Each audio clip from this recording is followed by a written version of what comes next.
Hi friends, welcome back to my channel. இன்றைக்கி நம்ம சேனலில் என்ன பார்க்க போகிறோன்னா, சம்மருக்கு ஏற்ற ஒரு சூப்பரான ரெசிபி தாங்க பார்க்க போகிறோம். இது சிம்பிளாகவும் டேஸ்ட்டாகவும் இருக்கும்.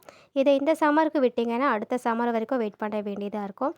அட ஆமாங்க, இன்றைக்கி நம்ம மாங்காய் வச்சு எப்படி மாங்காய் சாதம் செய்கிறதுன்னு இந்த வீடியோ பார்த்து தெரிஞ்சுக்கலாம்.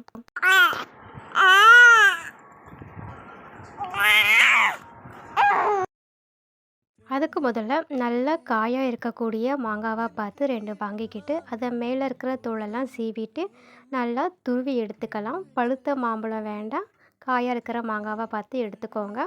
இப்போது ஒரு பாத்திரத்தில் தேவையான அளவு எண்ணெய் ஊற்றிக்கோங்க. எண்ணெய் காஞ்சதும் கொஞ்சமாக கடுகு, உளுத்தம்பருப்பு, சீரகம் ஆட் பண்ணிக்கலாம். கடுகு நல்லா பொரிஞ்சு வரட்டும். பொரிஞ்சதும் 1 டீஸ்பூன் கடலைப்பருப்பு ஆட் பண்ணிக்கோங்க. ஆட் பண்ணி நல்லா கலந்து விட்டுக்கோங்க. கலந்து விட்டதுக்கப்புறம் ஒரு 2 பச்சை மிளகா, 3 வரமிளகா போட்டு நல்லா வதக்கி எடுத்துக்கோங்க. ஒரு கருவேப்பிலை போட்டு கலந்து விட்டுக்கோங்க. இந்த டைமில் 2 பிஞ்ச் அளவு பெருங்காயம் ஆட் பண்ணி நம்ம துருவி வச்சுருக்கிற மாங்காவை அதை ஆட் பண்ணி நல்லா கலந்து விட்டுக்கோங்க. அதோட பச்சை வாசனை போகிற வரைக்கும் நல்லா கலந்து விட்டுக்கோங்க. இந்த டைமில் இந்த மாங்காய் சாதத்துக்கு தேவையான அளவு உப்பு ஆட் பண்ணி நல்லா கலந்து விட்டுக்கோங்க. இப்போது ஒரு அரை டீஸ்பூன் அளவுக்கு மஞ்சள் தூள், 1/4 டீஸ்பூன் அளவுக்கு மிளகாத்தூள் ஆட் பண்ணி நல்லா கலந்து விட்டுக்கலாம். மிளகாத்தூள் அதிகமாக ஆட் பண்ணிடாதீங்க. இப்போ பாருங்கள், நம்ம ஊற்றின எண்ணெய்லாம் சைடில் திரிஞ்சு வந்திருக்கு. இப்போ நம்மளுடைய மாங்காய் கரைசல் ரெடி ஆகிடுச்சு.